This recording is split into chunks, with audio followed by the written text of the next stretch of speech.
Alright, so this is a Kohler 7000 series. A Cub-Cadet ZT1 54. And I gotta put a carburetor on it. Here's the carburetor. This part number. Kohler is not Kohler anymore. So I gotta get this off. I'm gonna go get a 10mm. Alright, so to get to do this, first I recommend OEM parts. They're expensive, but an aftermarket carburetors is hit and miss, in my opinion. So all you need is a pair of pliers, needle nose preferably, and 10mm.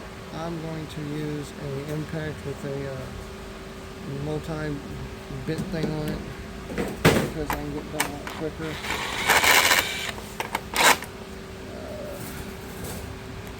These 10mm or 8mm, I can't remember. Alright, so you need an 8 and a 10. Yep, so these here that hold this on to the engine shroud are 10. These are plastic thread screws, so remember that. We got 2 bolts down here, right there, and right there that's going to come off.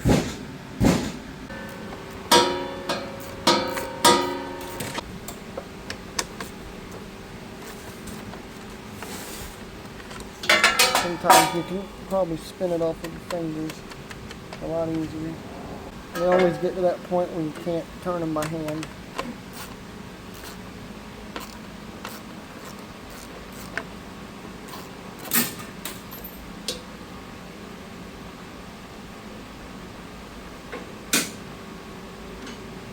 There we go.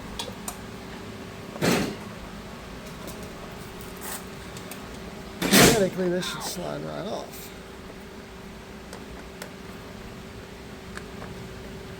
Yep. This is our evap line, which we can just fold that out of the way. There is our carburetor, our culprit. We can go ahead and get our gas line off. A little bit of gas is going to dribble out. As long as you make no sparks, it will be fine. This is on a fuel pump, so it shouldn't, yeah, see it just quit, it'll just drip. Which it's fine if gas runs on the exhaust like it did, it's not gonna hurt nothing. Alright, so now I'm gonna unplug I'm gonna put this up here out of the way. Unplug our switch, so that can be hung out of the way. Right down here we're looking at our linkages. This is our choke, and this is our governor. If you look here at the governor, it's got this little plastic thing on it. The way to get this off is take like a pair of pliers and gently get it loose to where you can take your finger and do just like that. And then your linkage will pop out and that'll fall off. And that fell under the muffler, so I'll have to get that. Be sure to put that back in there because it won't work without it. Alright, our next task is to make sure this doesn't get in our way. Gas line's out of the way. Choke's got to come off, but that comes off later on. Sometimes you got to tap it because it hangs on this one stud. There's our old carburetor, which is leaking profusely. In our very expensive carburetor box, this is what we got. We got the carburetor, which is the main thing that we need. And it does come with new gaskets, hardware, and new wiring harness. Okay, so for the throttle stop, that goes here. You have to identify the original one in the carburetor you remove. Ours was a push-in stop. Alright, so throttle stop goes here. You have threaded and push-in stop. Whatever the original carburetor that you're replacing calls for or has on it is what you have to use. So we have to use this one even though that hole where it goes is threaded. So to do this, you're going to put this in a vise, clamped up like this. Put this in here, hold it with a pair of needle nose, and tap it with a hammer. That's what the instructions say. So that is exactly what I'm going to go do off camera because I don't have a room to set my tripod up. So let me go do this and we will get this done. We got that taken care of, so that's how it looks. Next we're going to put our linkages in place. Put our choke in. This is plastic. It has this little plastic piece in it. Now to get these out, you got to squeeze them right back here like this. So we're going to pop this in like so. We'll put our aggravating choke linkage back in. like so. Linkage and pop it in like so. Take our spring, hook it in like so. We're going to put a new gasket on. And this has got sticky tape on it, on the back of it. And that's going to go on with the sticky side facing the intake.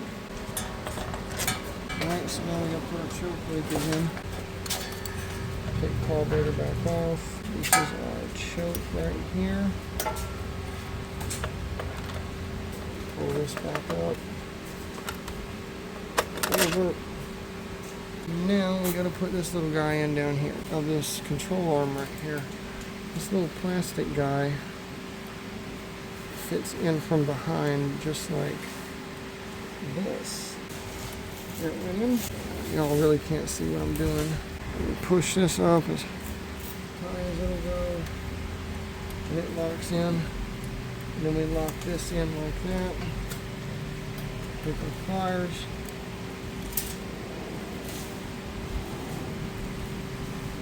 Spring goes there.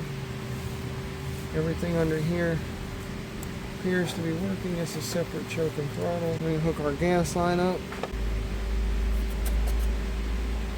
It's only to go on one way. I want to show you the different ways. This way right here is the correct way. This little tab facing out towards your ground wire. It's the correct way that the gasket goes on. To put this on, you just swing it around. Don't forget to hook your crankcase vent up. Everything will automatically line up. This is where your gas line goes.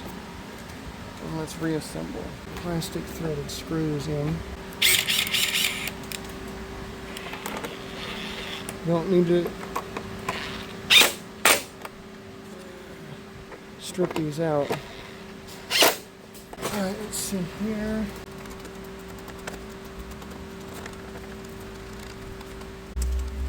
Don't know what torque specs are. Really not that important. Just get it hand tight. If y'all learned something, I'll see y'all in this one. Bye for now.